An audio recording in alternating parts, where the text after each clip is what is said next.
So now, being a woman on the job, have you had kids on the job? Yes, yes. How many kids did you have while working for transit? I had one full pregnancy on the job, and she was born in 2014.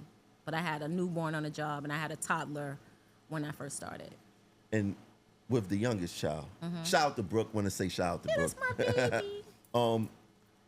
What was your experience like pregnant on the job? It was disheartening. It was sad. Like at that point, I had given the job a good chunk of my life. I think at that point I probably had like 7, 8 years, and when I was pregnant, it was like it was hard for them to accommodate me. Like like I said, I like operating trains. I know what I'm supposed to do. I know what my job is. I know the parameters of my job. I asked them to not give me jobs that start out of the yard. So as a train operator, you have jobs that start out of the yard. You have them jobs that start out of the station. So in the yard, you have to climb up a ladder to get on the train. Many people don't know that the train is not level to the tracks. It's a good, it's like 6 feet off the ground? Yeah, it's very high. 5, 6 feet, something like that. 5, probably exaggerating, but it's like that. So you have to climb up a ladder. So being pregnant, and I worked up until my 8th month, and in my well into my 3rd trimester, and climbing that with this big belly and a tool bag, a 60-pound tool bag on my back, it can leave you off balance. It was very dangerous. Well, why did you work up to your 8th month anyway? I live in Manhattan. That should be enough right there. What does that mean? I need the money. I needed the money. So the job didn't have no type of accommodations for pregnant women? No, at the time they did not. And you heard rumors of maybe you can be a announcer or something like that, but that wasn't offered to me. I had reached out to the union. I had reached out to management. I let them know well before I was in my 3rd trimester that, hey, I'm pregnant and I won't be able to work that long. But I needed my job. I needed an income. It's really hard to go from 2 incomes to 1, especially when you have multiple children. So I wanted to work as far as I can. I didn't have an issue working, but they just didn't want to accommodate me. So no type of accommodations whatsoever? None, just threats. So when I started saying, hey, can you give me jobs out of the station opposed to the yard, they gave me jobs out of the yard, like intentionally. Like I was like extra at the time, not by pick. Like I picked Opto VR. I'm sure many people won't know what that is, but it's a type of job where I'm flexible tour, flexible days off.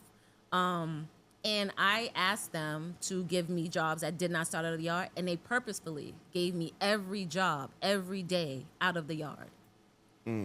Yeah, I mean, we all know that when you complain about things here, the transit authority tend to retaliate on you, Yeah. no matter how minor it is. So, you're 8 months pregnant, you're on the job.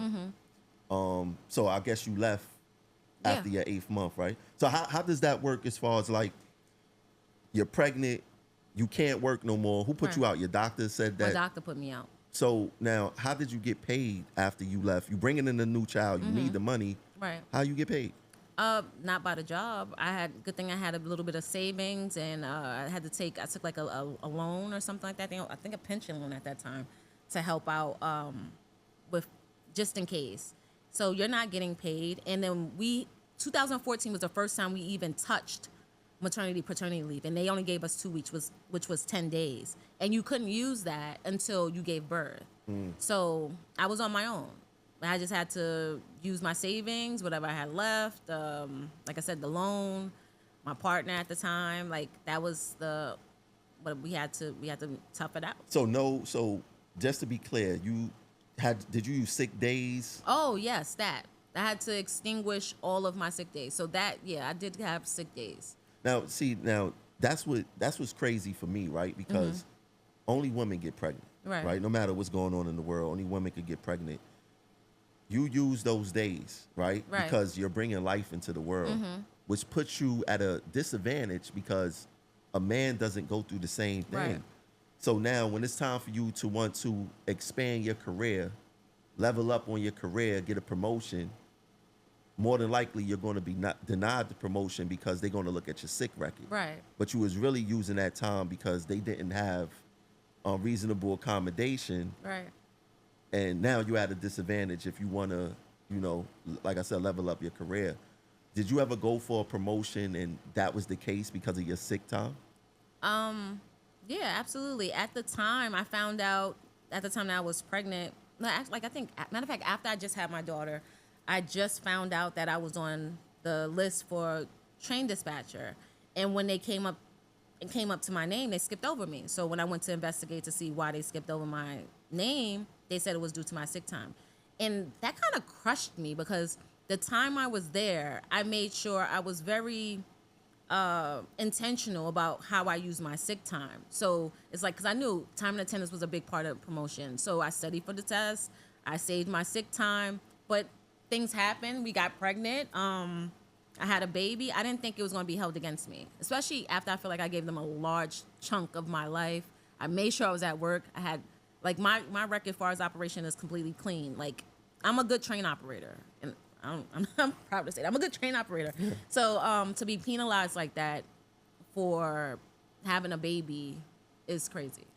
Do you think that you think they punish you for being pregnant?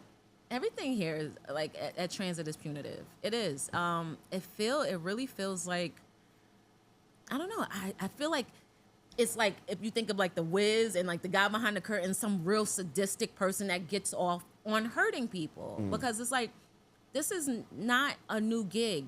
The transit system's been around for a long time. Women been around for a long time. Like, people have families.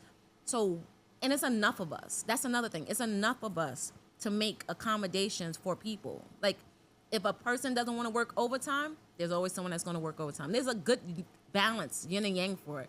You don't want to work overtime? Someone wants to work overtime. You don't want to work weekends? Someone wants to work weekends. But they don't want to do that. So, without naming names, but the union as general, right? Mm-hmm. What was their response to like you being pregnant on the job, no reasonable accommodation, no light duty? What was their response? Okay, so I feel like I was proactive with communicating with both management and the union as far as my pregnancy was concerned. Like, I let them know well before my third trimester. So the union wasn't really any help at all. At first, it appeared that they were willing to help me and they wanted to help me, but it was just pass around back and forth. And then after a while, they just had the attitude like, well, it is what it is. This is just what it is. This is just how it is. You know how the job is. It's kind of like, if you don't like it, you know where you can go. It's just... It's like a rites of passage thing where, right, especially the woman that came before you, right, they like, well, I went through it. You should go through it too. I heard that. I mean, like, I feel like the guys were a little more sensitive to my needs. That's a weird way to put it. But yeah, they were more sensitive to my condition. The women were like, especially ones that had kids in here, I did this. You can, like, why should you get this type of treatment?